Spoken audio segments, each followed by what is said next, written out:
As a third generation Mangalorean who was raised in Mumbai and is now living in London, I often feel like a Mumbaiker in the pursuit of becoming a Londoner. But Mangalore is where my roots are. I am a daughter of the land after all. Growing up, a major chunk of my summer vacations was spent in Mangalore. That's where I truly discovered my love for the sea.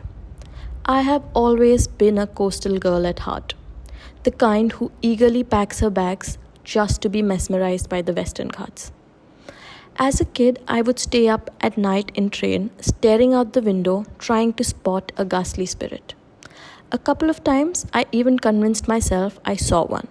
But then, what is a Mangalore trip without paranormal stories anyway? I spent my fair share of my days at my ancestral home, questioning whether ghosts and spirits were real. Until I turned 18. I bought a friend there to shoot a culture study project. At 2 a.m., she woke me up, terrified, hearing someone whistling on the other side of the room. Groggily, I just whispered, "Whoever it is, please let us sleep." The whistling stopped instantly. It scared my friend even more, and it put me right back to sleep. I don't know if it was a friendly spirit or a demigod, but the probability of it being a spirit was higher than a human roaming around at 2 a.m. with no streetlights outside. And I think that's the beauty of being Mangalorean. We never lose our whimsy. We believe in spirits, we worship snakes, we respect the sacred.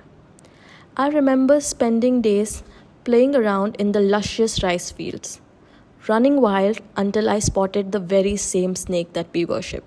And then I'd run and scream like I had seen a ghost. Spending summer vacations growing up in Mangalore was full of those contradictions. Over time, I stopped getting scared of ghosts, of course. But the fear of snakes is still somehow instilled in me. And I'm still working on getting over it, I swear. I am not the most religious person to exist. I barely believe in it. But the way my folks worship nature, like it's their god, that resonates with me. I believe I don't need religion. I see God in every corner. In the trees, the bees, the lakes, and even the snakes. Especially the snakes.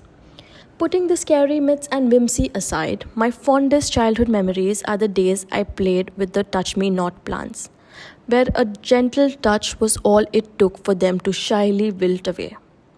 I think of the days we'd go oyster picking. My house had the beach at the back, a river on the front, and a pond on the side. How could I not be a water baby when my roots are literally covered in water? We'd go to a point where the river meets the sea, only to catch tiny fish and seashells. Once we were back, my grandmother would put them on a stick and roast them over an open fire. It's not like we did not have modern kitchen, sure, but a fresh catch just tasted better from that fire. Being Mangalorean is built on these fascinating things. The kolas, the intense energy, the music, the dance. Even as a child, I would try to stay up all night, fighting sleep just to avoid missing a single minute of it all. I have always been fascinated by this community. By the seafood, by watching the fishermen bring in fresh haul early in the morning, sometimes even hopping onto the boat to get the catch myself. This slow life is what my heart truly needs. But there is a conflict inside me. The fear of missing out is what keeps me away from my homeland right now. I don't want to grow old thinking I spent my entire youth secluded in a small, quiet coastal town. I often think that Mangalore is where I will truly retire. I want to be buried in the sea. So while I am currently embarking on the journey of exploring what else is out there and running through the fast-paced streets of London or Mumbai, I know one thing for sure. No matter how far I go, where on this earth I land, my roots are what will always keep me grounded.